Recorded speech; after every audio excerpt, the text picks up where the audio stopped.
Last na po yung yero na inilalagay po ni Kuya Tilat. Sibal naman po dito ay tinatanggal na po niya yung mga basura.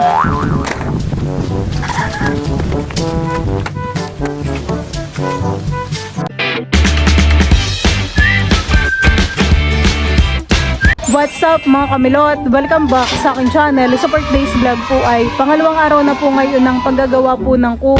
Tinutuloy na po ulit dito yung paglalagay po ng ano-anong yero. Mabilis lang pala ditong tibagin. Ay mamaya pinagpapatungan pa ni Kuya Tilat. Diyan siya umaakyat. At nandito po pala si Nateo. Naka-shades pa si Mama. Sorry. May sore eyes. Sorry, eyes. Ay si Papay magtatanim ng tanglad. Mama, si Teo, ang salarin. Iaabot na po ulit ni Balitong itong yero. Oops, aba, nakakayat si Teo pala sa hagdan. Hello, nabasa ko ako. Opo. Alam na daw tanggalin to Alin po? At ano daw? Gawin na lang daw pong kulungan ng baboy, Ay, parang din na magandang sa loob ng may kulungan ng baboy. Yan po mga kamilot at bali dito po pala sa harap ay amin pong papalagyan po ng ng gate. May mga nag-comment pala sa iyo kung papalagyan daw natin ay hinihintay lang po namin na makabitan po ng kuryente yung kubo para hindi po mahirap sa pag-welding. Gawa ng kami po ay nakikisaksak kala Ma'am Grace ay napakahaba po ng extension. Tapos nung tinry naman natin kala Tia Lia ay hindi kaya. Kaya sabi po ni Kuya Tilat ay hintayin na lang daw po muna na magkakuryente. Tsaka nakakaya magsaksak kasi pag nakikisaksak building tapos sila nanonood ng TV, namamatay yung TV nila. Hindi talaga kaya Parang malakas kumuha ng kuryente. Kaunti na lang po dito yung yero po na ilalagay po ni Kuya Tilat. Doon po sa makalampas sa gitna yung mga nalagyan na po niya.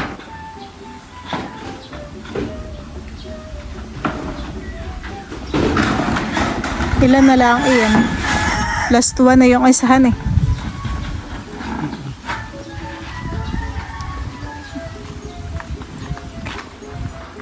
Ligan ko po pala itong mga tanim po na talong.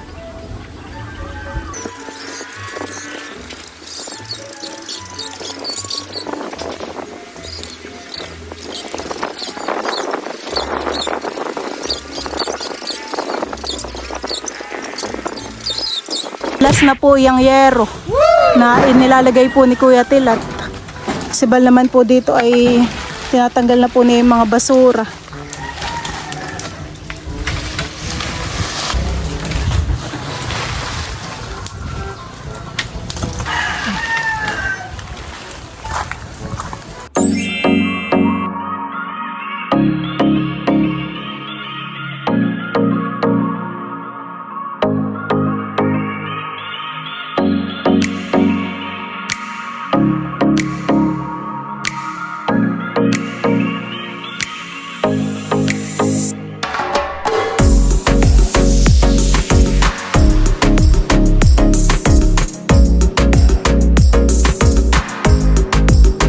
Tinatabag na po ni Bal dito yung semento.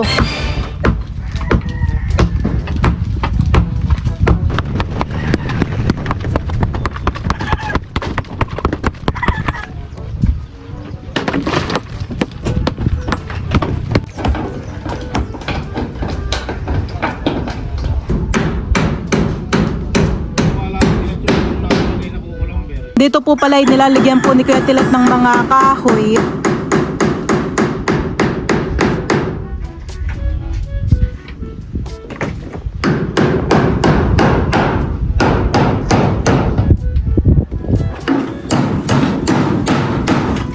Ako po muna ibibili po ng gulay dito sa tabing highway. Ito po pala yung aking binili, sitaw po at saka talbos po ng kamoting bagin. Pauwi na sa bahay at ako po ay magluluto po ng tanghalian po nila Bal at saka po ni Kuya Tilat. At ako po ay nagluto ng adobong karning baboy. Wow! Nilagyan ko po na yung sitaw na akin pong binili dun sa tabing highway.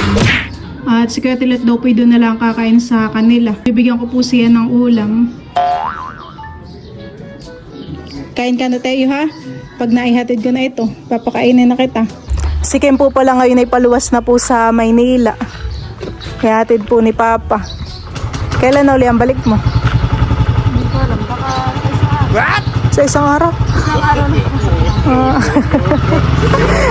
Sige, ingat. Nasa isang araw ko pala nandito ka uli. Kami po ngayon ni Balay papunta na po ulit dun sa Bakuran. Dito po pala ay natanggal na po nila Bal at saka po ni Kuya Tilat yung mga kokolamber. Ayan po. Kanila na pong hinakot po dito sa kabilang side. Dito po sa may manggahan. Dito na po muna inilagay. Kaya pala sabi ko parang anuhan lumiwanag. Medyo umaliwalas na po dito. Oh, ay maganda na dito pagtambay sa loob. At maginhawa po. Lalo kapag po nalagyan ng mga upuan. Kami po ay dumaan po muna dito sa hardware at si Bal po ay bumili po ng karitilya para panghakot ng mga basura. At rin pong panghakot ng mga lupa at saka graba. Ayan na po yung binili po namin na karitilya. Karitilya bagang tawag ka na. Thank you po. Salamat po. Ayan po. Ba't ang resibo mo? May magagamit na po si Bal. Pakakot. Pwede nang hakutin yung mga saging. Dito pala meron pang mga bunot Marami pa pwedeng magamit sa pagdidikit. Tinitibag na po ulit ni Bal dito yung semento.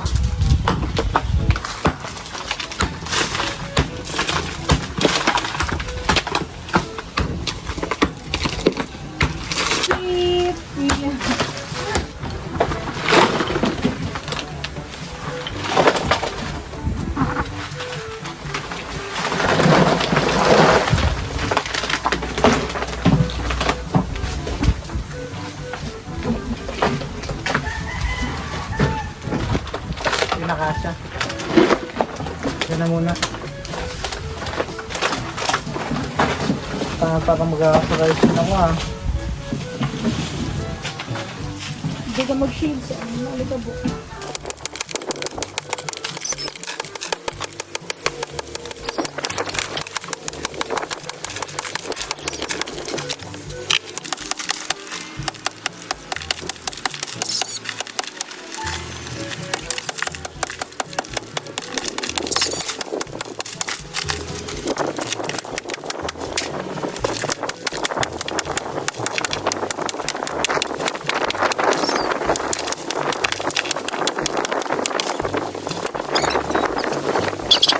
Maginhawa po Maganda na po ditong tumambay. Mga bundoy tanggalin. Lalo po pag nalagyan po dito sa gilid po ng upuan, nakawayan.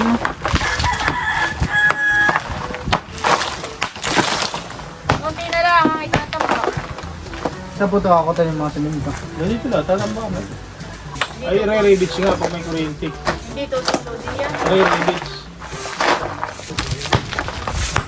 Alin?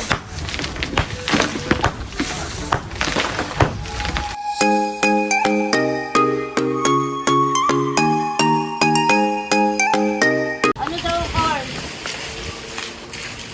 Ano daw course mo? BS Science? BSCS. Ano? BSCS.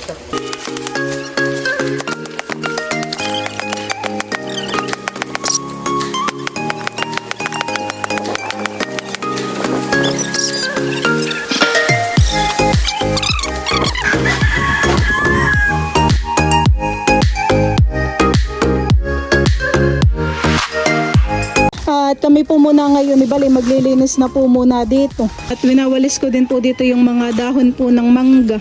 Dito po sa side po na ito, yakin na pong nawalisan.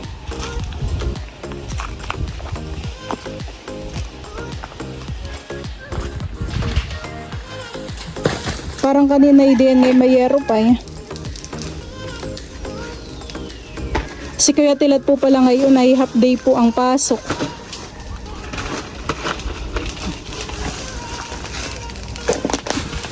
Makamaisong ko po muna itong mga damo.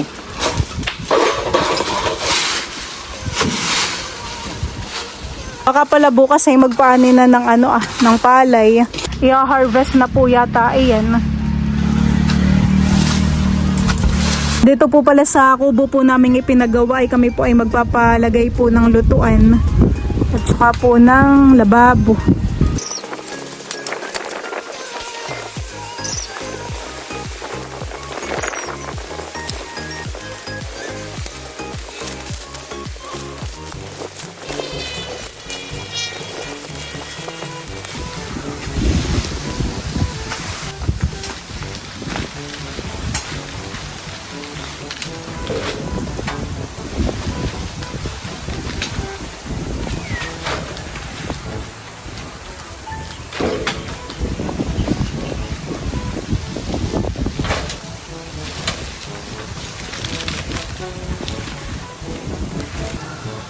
Ayan po mga kamilot at bali nailagay ko na po dito yung mga basura. Meron pa po akong mga sasaidin.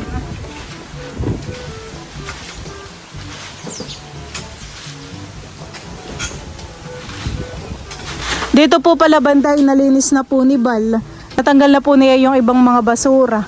Siya po ay dito na naglilinis. Kailangan mo nang gamitin. Pangakot ng basura eh. Panghakot ng basura. Ayan naman ay malaking tulong din han eh. Tapos ay matagal nating magagamit.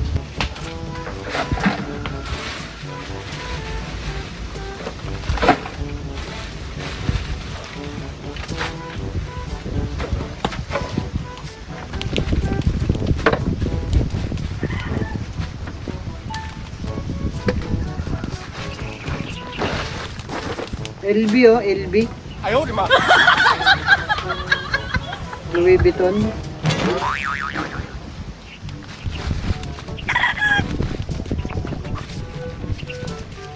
Dito po pala ihahakutin na po ni Bali yung mga saging. Nasaan ba kaya?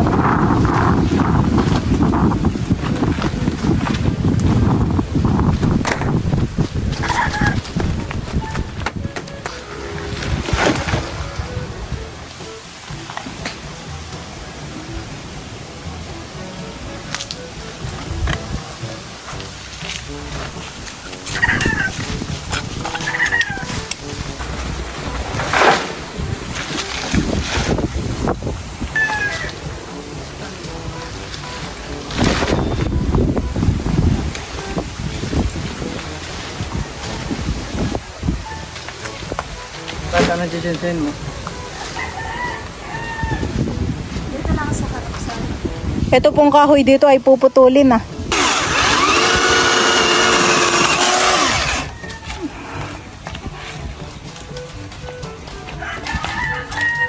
Mabubungkal na.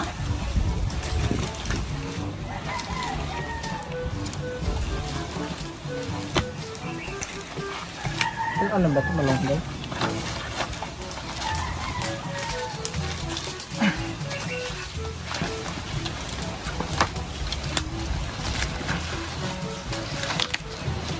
Yung.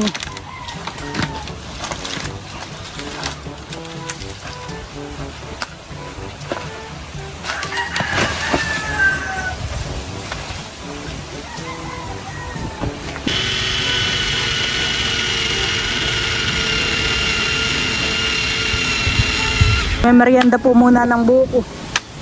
Nilaman, kainitan. Mainit. Sige lang. Baka kasi ito na.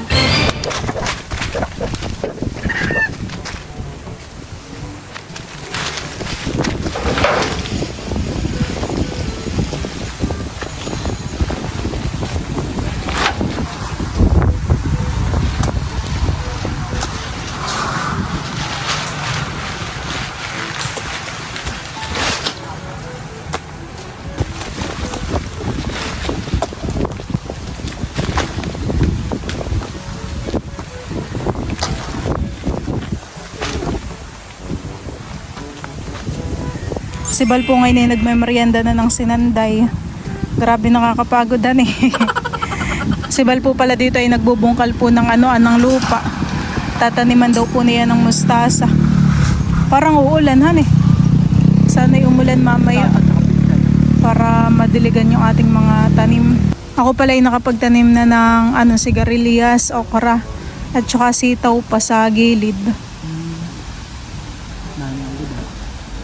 Mga lang po itong piraso?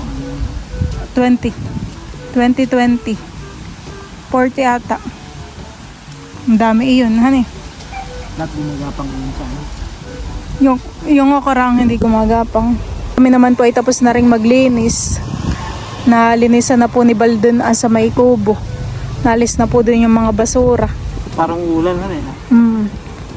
Malamig na rin yung simoy ng hangin. Kaya nga. Talagang malaking tulong yung yung binili natin. Hindi kita pa balik-balik para maghakot. Natanggal na po pala dito ni Bal po yung mga saging, mga katawan po ng saging. Nalinis na rin po niya dito yung ibang mga damo at mga dahon. Ayan po. Tsaka ito nga po natibag na po niya yung yung semento na kulungan po ng baboy. Ano kata? Parang uulan. At si Teo po dito ay nagme-merienda. Sarap ng merienda ni Teo. Hambor. Ang palaman po na yan ay